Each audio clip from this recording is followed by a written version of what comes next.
Mesdames, Mesdemoiselles et Messieurs, la situation du côté du Venezuela est en train de prendre une autre dimension.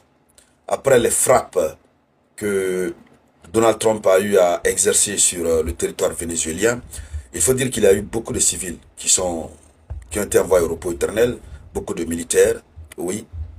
Et aujourd'hui, le Venezuela exige officiellement des États-Unis d'Amérique une preuve de vie de son président. Et ça, c'est la vice-présidente du Venezuela qui parle. La vice-présidente du Venezuela sort de son silence et exige une preuve de vie du président. Ça veut dire que ils ne sont pas d'accord avec ce que l'Amérique a eu à faire. Mais dans son développement, vous comprenez vraiment la tristesse. Vous comprenez l'impuissance. Et jusque-là, beaucoup se demandent qu'est-ce que la Russie a pu faire pour protéger Nicolas Maduro. Ah, il faut que les choses soient très claires. Il faut poser les bonnes questions. Oui, et ce sont des réponses dont on a besoin parce que Nicolas Maduro s'est confié définitivement à la Russie. On l'a dit dans la conférence précédente. Mais qu'est-ce que la Russie a pu faire concrètement? Qu'est-ce que les Russes ont pu faire? D'aucuns disent, que ce soit les Russes ou les Chinois, qu'est-ce qu'ils ont pu faire concrètement? D'aucuns disent aujourd'hui qu'il y a une sorte d'accord secret.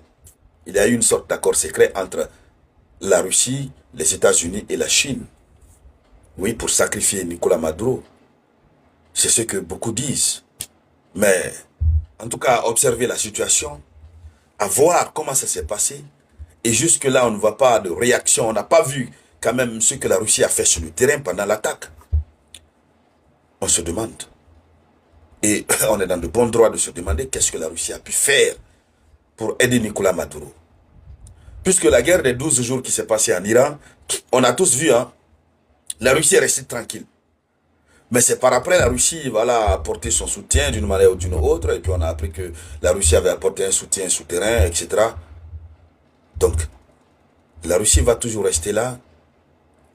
On vient, on fait tout. L'Amérique fait tout ce qu'elle veut. Et puis après, la Russie vient maintenant, comme un médecin après la mort. En tout cas, il y a beaucoup de questions qui se posent. Oui, oui.